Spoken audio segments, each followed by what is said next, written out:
Top colleges के digital platform पर आप सभी का एक बार फिर से स्वागत है। आज हमारा क्लास है बीए फर्स्ट ईयर का first paper food and nutrition, आहार एवं पोषण विज्ञान, जिसमें हम पढ़ेंगे टॉपिक है हमारा खनिज लवण। मुख्य खनिज लवण का टॉपिक है सोडियम तथा क्लोरीन। इसके पहले मुख्य खनिज लवण में आप पढ़ चुके हैं कैल्शियम, फास्फोरस। अब मुख्य खनिज लवणों के अंतर्गत ही है सोडियम तथा क्लोरीन। सोडियम तथा क्लोरीन का मानव जीवन में, मानव शरीर में क्या महत्व है, इसके सोडियम क्लोरीन के क्या कार्य हैं शरीर में, इसके अलावा इसकी प्राप्ति के क्या स्रोत हैं, सोर्सेस क्या है जिससे हम इसे प्राप्त कर सकते हैं, और साथ में इसकी कमी से हमारे शरीर पे क्या प्रभाव पड़ रहे हैं या इसकी अधिकता से क्या प्रभाव पड़ रहे हैं। अर्थात जो भी न्यूट्रिएंट हम अपने भोजन के द्वारा ग्रहण करते हैं तो उसके कार्य भी होते हैं, उसकी कमी से होने वाले रोग भी होते हैं, अर्थात कोई ना कोई प्रभाव भी हमारे शरीर पे पड़ रहे हैं। इसके अलावा उसका शरीर में क्या महत्व है, क्योंकि जितने भी न्यूट्रिएंट है उसका कोई ना कोई महत्व अवश्य है, इसीलिए तो बनाए गए हैं। और ये सारे न्यूट्रिएंट हम कहीं ना कहीं अपने फूड में, अपने भोजन में उसको ग्रहण करते हैं और करना बहुत ही जरूरी है। आइए देखते हैं सोडियम तथा क्लोरीन का क्या महत्व है। सोडियम सामान्यतः सभी भोज्य पदार्थों में विद्यमान रहता है। यह क्लोरीन के साथ मिलकर सोडियम क्लोरीन के साथ मिलकर कार्य करता है, जो सोडियम क्लोराइड के रूप में परिवर्तित हो जाता है और जिसको साधारण नमक कहते हैं। जो हम नॉर्मली नमक यूज करते हैं अपने खाने में प्रतिदिन जो ग्रहण कर रहे हैं, वही है आपका सोडियम। तो सोडियम अकेले कार्य नहीं कर रहा है, सोडियम क्लोरीन के साथ मिलकर कार्य कर रहा है, जो मिलकर बन रहा है सोडियम क्लोराइड। वही जो हम नॉर्मली नमक को ग्रहण करते हैं वो एक तरह से मान सकते हैं कि वो उत्कृष्ट साधन है। इसके अलावा भी बहुत सारे पौष्टिक तत्व हैं, इसके अलावा भी बहुत सारे भोज्य पदार्थ हैं जिसके द्वारा हम सोडियम को प्राप्त कर सकते हैं। लेकिन अगर मेन देखें तो ये नमक ही है जो सोडियम तथा क्लोरीन के साथ मिलकर सोडियम क्लोराइड बन रहा है।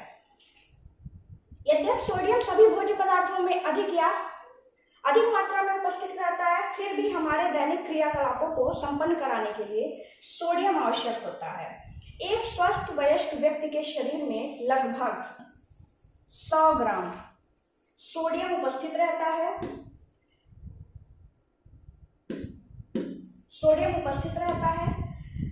जिसका लगभग आधा भाग बाह्य कोशिकीय रस में उपस्थित रहता है। अर्थात एक वयस्क व्यक्ति है, उसके शरीर में सोडियम की मात्रा 100 ग्राम होती है।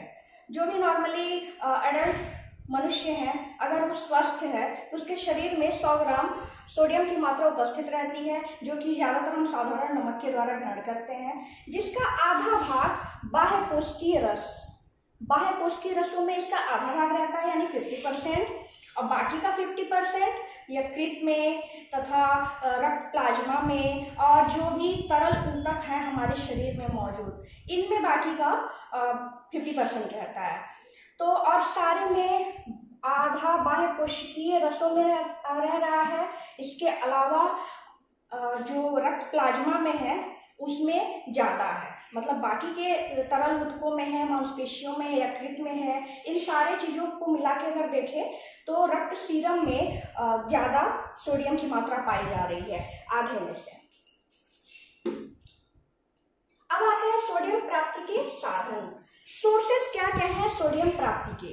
सोडियम प्राप्ति का सबसे उत्कृष्ट साधन आपको दिख रहा होगा, नमक, जो आमतौर पे सभी लोग प्रत्येक दिन अपने आहार में ग्रहण करते हैं। इसके अलावा कोई सोर्स देखें कि नमक के अलावा क्या है जिससे सोडियम अच्छी मात्रा में हमारे शरीर में मिल रहा है भोजन के द्वारा, तो प्राणी जगत के जितने भी भोज्य पदार्थ हैं, जैसे आपका मांस, मछली, अंडे, दूध एवं दूध से बने हुए प्रत्येक भोज्य पदार्थ। तो नमक के बाद अगर देखा जाए तो प्राणीज भोज्य पदार्थों से सोडियम बहुत अच्छी मात्रा में हमें मिल जा रही है। इसके अलावा भी हो गया दाल, हो गया फलियां, फल, सूखे मेवे, अनाज आदि। इसके अलावा अगर अल्प मात्रा में देखा जाए तो इन सारे भोज्य पदार्थों में सोडियम हमें मिल रहा है। लेकिन अगर अधिक मात्रा में हमें ग्रहण करना है तो नमक हो गया, नमक के अलावा जितने भी प्राणी जगत के भोज्य पदार्थ हैं उसमें हमें मिल जाएगा। अब आते हैं सोडियम के कार्य। हर पोषक तत्व के कोई ना कोई कार्य निर्धारित है, इसी प्रकार से सोडियम के कार्य हैं। तो ज्यादातर जितने भी खनिज लवण हैं सबके कार्य लगभग सेम ही हैं, इक्वल ही हैं। अब कैल्शियम में कार्य आपने पढ़ा था, उसमें भी यही सारे कार्य थे। फास्फोरस में जो कार्य पढ़ा था उसमें भी यही सारे कार्य थे। तो कहीं ना कहीं खनिज लवणों के कार्य वही हैं जो सारे अलग अलग खनिज लवण अलग अलग रूप में एक साथ मिलकर कार्य कर रहे हैं। जैसे सोडियम है तो अकेले कार्य नहीं कर रहा है, क्लोरीन के साथ मिलकर कार्य कर रहा है तो सोडियम क्लोराइड बन रहा है।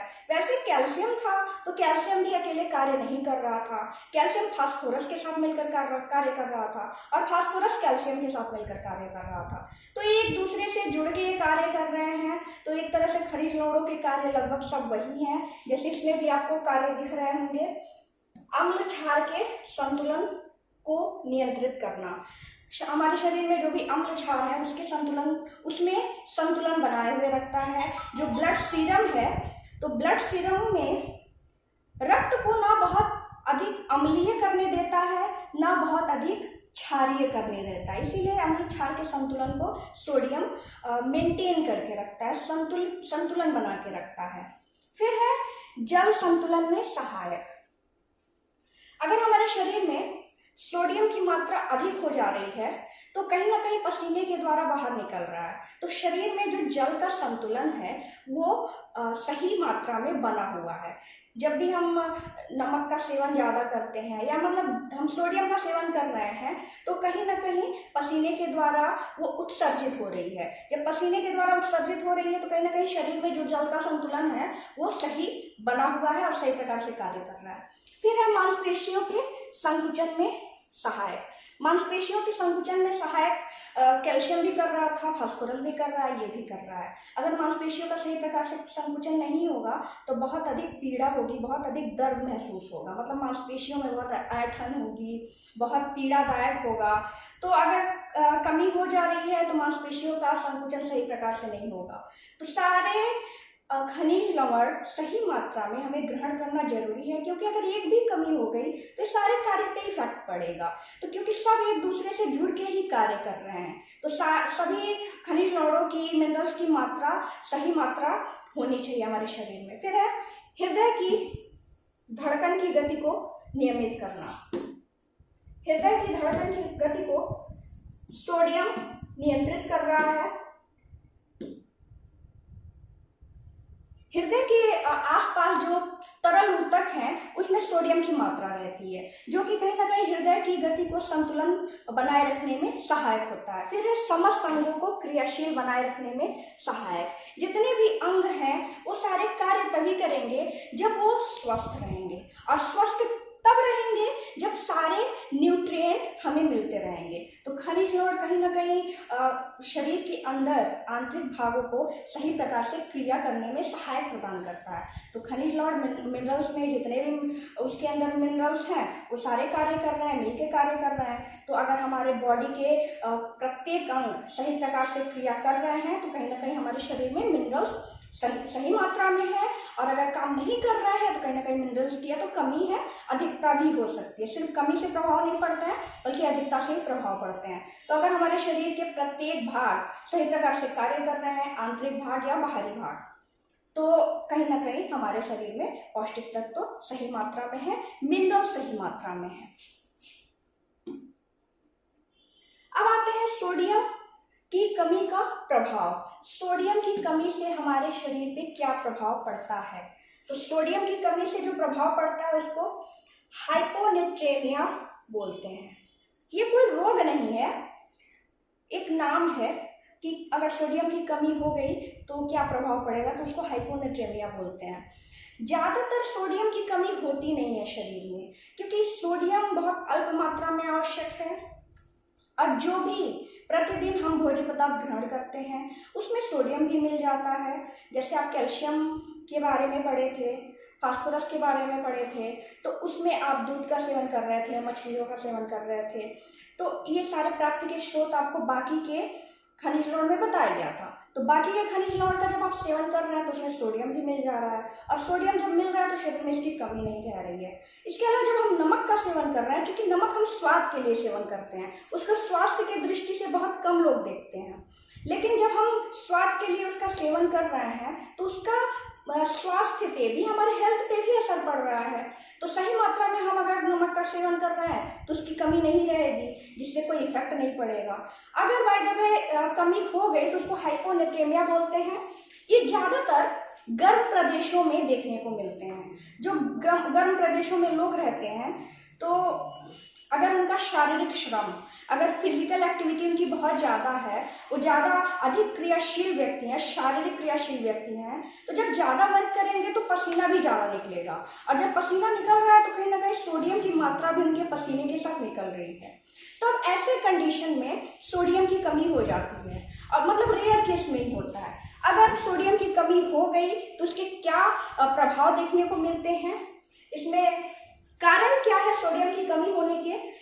इसमें है तीव्र डायरिया। अगर बहुत अधिक डायरिया है और लंबे समय से है तो इससे सोडियम की कमी हो सकती है। इसके अलावा अगर लगातार उल्टी हो रही है तो इससे भी सोडियम की कमी हो सकती है। अर्थात उल्टी हो रही है तो शरीर से पानी भी निकल रहा है, और पानी के साथ साथ सोडियम की मात्रा भी निकल रही है। तो तीव्र डायरिया हो गया और लंबे समय से वमन हो रहा है, उल्टी हो रहा है, तो इससे क्या होता है, सोडियम की कमी हो सकती है। इसके अलावा गुर्दे की बीमारी, अगर शरीर में गुर्दे की बीमारी है, गुर्दे संबंधित किसी प्रकार का रोग है, तो हाइपोनेट्रेमिया रोग हो सकता है, सोडियम की कमी हो सकती है। अर्थात गुर्दे में सोडियम का अवशोषण सही प्रकार से नहीं हो पाता है, सोडियम का अवशोषण बहुत कम होने लगता है, जिससे गुर्दे संबंधित रोग भी है और उससे सोडियम का अवशोषण नहीं हो रहा है, जिसके कारण सोडियम की कमी हो जा रही है। लंबे समय तक उल्टी होने पर गुर्दे से संबंधित रोग है, या फिर डायरिया है, या फिर गुर्दे संबंधित रोग है, लंबे समय तक उल्टी हो रही है, या फिर बहुत अत्यधिक यूरिन हो रहा है, तो इससे सोडियम की मात्रा निकल रही है। लक्षण क्या है? अगर किसी को हाइपोनेट्रेमिया रोग है, सोडियम की कमी है, तो इससे लक्षण देखने को मिल सकते हैं जी मिचलाना, कमजोरी, थकावट, मांसपेशियों में तीव्र पीड़ा। जो लक्षण आपको कैल्शियम तथा फास्फोरस की कमी में देखने को मिल रहे थे, वही आपको इसमें भी देखने को मिल रहे हैं। जी मिचलाना, कमजोरी, थकावट, मांसपेशियों में तीव्र पीड़ा, क्योंकि इसके कार्य है मांसपेशियों को सही प्रकार से कार्य करने में सहायता प्रदान करता है। तो अगर कमी हो जाएगी तो मांसपेशियों में ऐंठन होगी, तीव्र पीड़ा होगी। इसके अलावा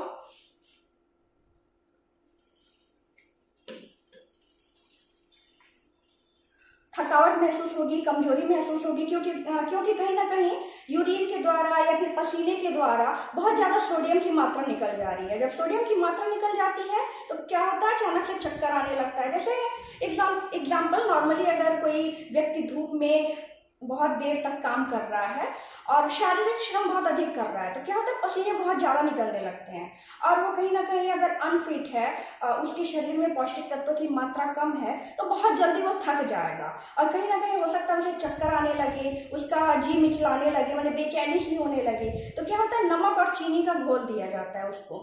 तो चीनी का घोल दिया जाता है क्योंकि चीनी में ग्लूकोज होता है, और ग्लूकोज से इंस्टेंट एनर्जी आती है, और नमक देते हैं चूंकि नमक और ग्लूकोज एक साथ मिलकर दोनों जो कमी है उसको रिकवर करते हैं। तो नमक दे रहे हैं, उससे सोडियम की पूर्ति हो जा रही है, और चीनी दे रहे हैं जिससे ग्लूकोज की पूर्ति हो जा रही है और इंस्टेंट एनर्जी मिल रही है। अब आते हैं क्लोरीन पे। क्योंकि हम पढ़ रहे हैं सोडियम तथा क्लोरीन, क्योंकि दोनों एक दूसरे से जुड़ा हुआ है। सोडियम तभी कार्य करेगा जब क्लोरीन उसके साथ मिला हुआ है, सोडियम तथा क्लोरीन मिलकर सोडियम क्लोराइड बन रहा है। अब क्लोरीन क्या है? क्लोरीन स्वतंत्र रूप में शरीर में विद्यमान नहीं रहता है, ये स्वतंत्र रूप में विद्यमान नहीं है, बल्कि सोडियम के साथ मिलकर काम कर रहा है। यह सोडियम के साथ मिलकर साधारण नमक के रूप में बाह्य कोशिकीय द्रव्य तथा अन्य तरल पदार्थों में विद्यमान रहता है, जो पोटेशियम के साथ मिलकर पोटेशियम क्लोराइड बनता है। अर्थात ये बाकी के जो खनिज लवण है, जैसे पोटेशियम हो गया, सोडियम हो गया, कैल्शियम हो गया, तो ये इनके साथ मिलकर कार्य करता है। ये स्वतंत्र रूप में विद्यमान नहीं रहता है, अर्थात इसका कोई अकेले का कार्य नहीं है, ये किसी न किसी अन्य खनिज लवणों के साथ ही मिलकर कार्य कर रहा है। अब इसके कार्य देख लेते हैं। कार्य इसके हैं, अम्ल क्षार संतुलन, अम्ल क्षार संतुलन को बनाए रखने में सहायक है। इसके अलावा जल संतुलन, शारीरिक वृद्धि एवं विकास, पाचन रसों को क्रियाशील बनाना। इसके कार्य भी वही हैं जो बाकी के खनिज लवणों के हैं, क्योंकि उनके साथ ही मिलकर कार्य कर रहा है, उनके सहायक तत्वों के रूप में कार्य कर रहा है। ये अकेले शरीर का किसी प्रकार से संचालन, नियमन तथा नियंत्रण नहीं कर सकता है। इसके भी प्राप्ति के स्रोत अगर देखें तो प्राप्ति के स्रोत वही हैं जो सोडियम के हैं, कैल्शियम के हैं, पोटेशियम के हैं तथा फास्फोरस के हैं। क्यों? क्योंकि उनके साथ ही मिलकर कार्य कर रहा है, तो इसकी पौष्टिक तत्व किसी और अन्य भोज्य पदार्थों में नहीं होगी, उन्हीं में होगी, उन्हीं पोषक तत्वों में होगी। अब आते हैं कुछ महत्वपूर्ण प्रश्न पे। क्लोरीन किसके साथ मिलकर कार्य करता है? पोटेशियम, सोडियम, सल्फर, इनमें से कोई नहीं। तो क्लोरीन पोटेशियम के साथ मिलकर कार्य करता है, पोटेशियम क्लोराइड के रूप में परिवर्तित हो जाता है। आंसर होगा ए। सोडियम किस रूप में कार्य करता है? साधारण नमक, सोडियम क्लोराइड, ए और बी दोनों, इनमें से कोई नहीं। तो इसका आंसर होगा ए और बी दोनों, क्योंकि साधारण नमक के रूप में भी कार्य करता है और सोडियम क्लोराइड, क्लोरीन और सोडियम मिलकर सोडियम क्लोराइड के रूप में कार्य कर रहा है। फिर है सोडियम की कमी से कौन सा रोग होता है? सोडियम की कमी से कौन सा रोग हो रहा है? तो सोडियम की कमी से हाइपोनेट्रेमिया रोग हो रहा है। फिर है सोडियम प्राप्ति के उत्कृष्ट साधन हैं अंडा, मांस, मछली, नमक। तो उत्कृष्ट साधन नमक है, क्योंकि रोज हम इस्तेमाल करते हैं, बहुत आसानी से, कम दामों में और अच्छी मात्रा में हमें सोडियम मिल जा रही है। फिर है क्लोरीन के कार्य हैं जल संतुलन, शारीरिक वृद्धि, पाचन रसों को क्रियाशील बनाना, यह सभी। तो क्लोरीन के ये सभी कार्य हैं। अब मिलते हैं आपसे अगले टॉपिक पे, तब तक के लिए थैंक यू।